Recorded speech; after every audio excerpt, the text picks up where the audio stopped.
Stand क्या होगा Israel के? किसका? भारत का स्टैंड क्या? भारत का स्टैंड क्या होना चाहिए? अगर प्रेसिडेंट ट्रंप भारत और पाकिस्तान का युद्ध रुकवा सकते हैं तो मोदी इतने बड़े नेता, विश्वगुरु है, वो ईरान और इजराइल का युद्ध रुकवाना चाहिए। मोदी जी ने, इतने बड़े नेता है मोदी जी, विश्वगुरु है, वर्ल्ड लीडर है। ऐसा नेता अब तक ना पैदा हुआ ना पैदा होगा इतिहास में। तो मोदी जी ने आगे आकर अपने दोस्तों को कहना चाहिए, भाई अब बहुत हो गया, युद्ध रुकवाइए। तो शौक भी नहीं किया इस बारे में। ये बहुत ही गंभीर बात है। ईरान के सुप्रीम लीडर अयतुल्ला खामेनाई एक ऐसी शख्सियत थी जिसको पूरा विश्व मानता था, इजराइल छोड़कर। भारत का सच्चा मित्र रहा खामेनाई साहब। परंपरागत मित्रता रही हमारी। भारत के संकट के घड़ी में हमेशा खामेनेई साहब ने हमें समर्थन दिया, हमें मदद की है। चाहे भारत पाक युद्ध हो, चाहे कश्मीर का मुद्दा हो, हमेशा ईरान भारत के साथ खड़ा रहा। और खामेनेई साहब जवाहरलाल नेहरू के बहुत बड़े भक्त भी रहे हैं। क्या उसका गुस्सा है क्या मोदी जी को? पण त्यांच्या हत्येनंतर श्रीनगरमध्ये जी निदर्शनं झाली ती तो- बावीसशे वेळेला का झाली नाही? अशी माझ्या विचारात तो मैं ये कहूंगा कि ऐसे नेता की जब हत्या होती है तो भारत की तरफ से शोक प्रदर्शन करना चाहिए, दुख प्रकट करना चाहिए। हिंदुस्तान के राष्ट्रपति ने और भारत के प्रधानमंत्री ने करना चाहिए। आप किससे डर रहे हो?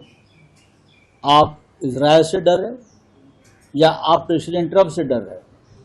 शोक प्रकट करने में आपको क्या डर लगता है? इतना बड़ा नेता, इसकी हत्या हो गई है। नेल्सन मंडेला जिसको मानता था, नेल्सन मंडेला जब ईरान में गए थे तब नेल्सन मंडेला ने कहा था कि खोमेनी साहब मेरे नेता है। तो नेल्सन मंडेला का टेररिस्ट बन गए। क्या समझते हैं लोग अपने आप? क्यों? देखिए, मैं एक बात बता रहा हूं, पॉलिटिकल डिफरेंसेस अपनी जगह, फॉरेन पॉलिसी देश की होती है। एक निरंतरता, और भी सरकारें आई, सिर्फ कांग्रेस की नहीं रही, थर्ड फ्रंट की हुई, वाजपेयी जी रहे। ये विस्मय के साथ साथ दुख देता है कि जिस प्रकार एक साइलेंस मैं देख रहा हूं और ये चुप्पी बहुत शोर मचा रही है। भारत ने कभी नहीं सोचा था कि जब इस तरह का कोई ब्रेजन अटैक किसी मुल्क पे हो, आपको पसंद नहीं है वेनेजुएला, आपने उसको अबडक्ट कर लिया, उठा लिया, प्लांट करवा रहे हैं स्टोरीज कि ईरान में, मान लिया।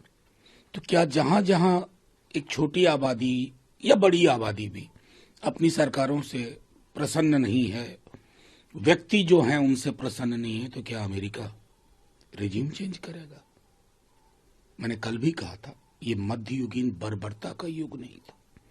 और हमारी चुप्पी, क्योंकि भारतवर्ष और ईरान का अगर ताल्लुक, खुद प्रधानमंत्री जी के मैं स्पीच पुराने देख रहा था, ये 20, 25, 40 साल का ही नहीं है, सैकड़ों साल का रिश्ता है।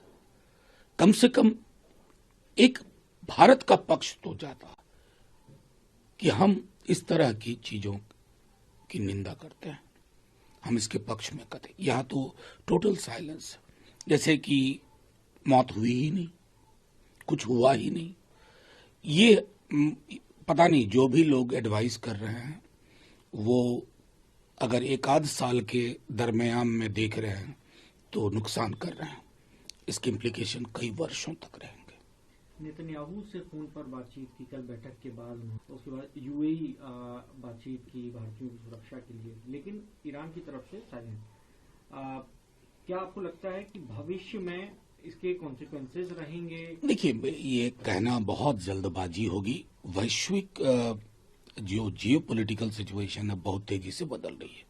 मैंने आपके पिछले प्रश्न के जवाब में कहा था कि जितनी मेरी समझ है, उस समझ के हिसाब से मुझको लगता है अगर कोई सोचता है कि एक हफ्ते में हो सकता है जंग ओपन रुक जाए, लेकिन ये जो टेक्टोनिक शिफ्ट्स हुए हैं ना, उसमें हमें कदम अपनी इतिहास की विरासत के हिसाब से रखना चाहिए था। अपने इजरायली प्रीमियर से बात की, कोई दिक्कत नहीं। 10,000 लोग कम से कम ईरान में हैं भारतीय मूल के, उन्हीं की चिंता के बरक्स एक पक्ष तो होना चाहिए था। और ये मैं कह रहा हूं, शिकायत में नहीं कर रहा हूं, आलोचना में नहीं कह रहा हूं, दुख व्यक्त कर रहा हूं कि भारतवर्ष जब बहुत हम गरीब थे ना, तब भी अगर आप नॉन अलाइन के दौर को देखिए, बांडुंग कॉन्फ्रेंस को देखिए, हमने कभी समर्थता किसी की देख करके अपना पक्ष नहीं रखा। ममता बनर्जी मार्च 6 को धरना, अगर वजीर आजम का एयरक्राफ्ट मिड एयर में होता और इस तरह का हमला होता तो फिर इसका जिम्मेदार कौन होते?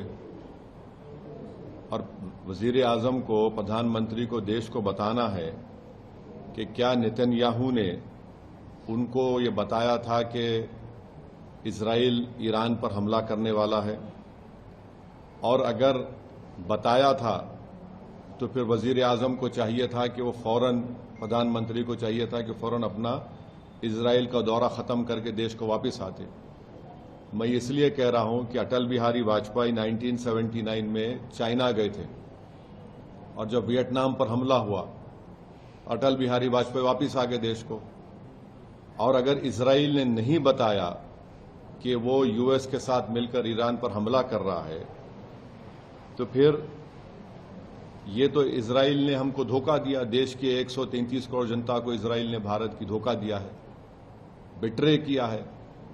उन्होंने प्रधानमंत्री के विजिट को इस्तेमाल किया है ईरान पर अपने एक वल्गर अटैक के लिए, और उन्होंने प्रधानमंत्री के विजिट को इस्तेमाल किया है ईरान पर हमला करने के लिए, और जो जेनोसाइड उन्होंने फलस्तीनियों का किया है गाजा में, उसको कवर अप करने के लिए। और तीसरा, उसमें मैसेज ये जाएगा कि भारत ईरान के साथ नहीं खड़ा है, भारत इजराइल के साथ खड़ा है। और भारत को क्या हासिल हो रहा है इस हमले से, बताइए।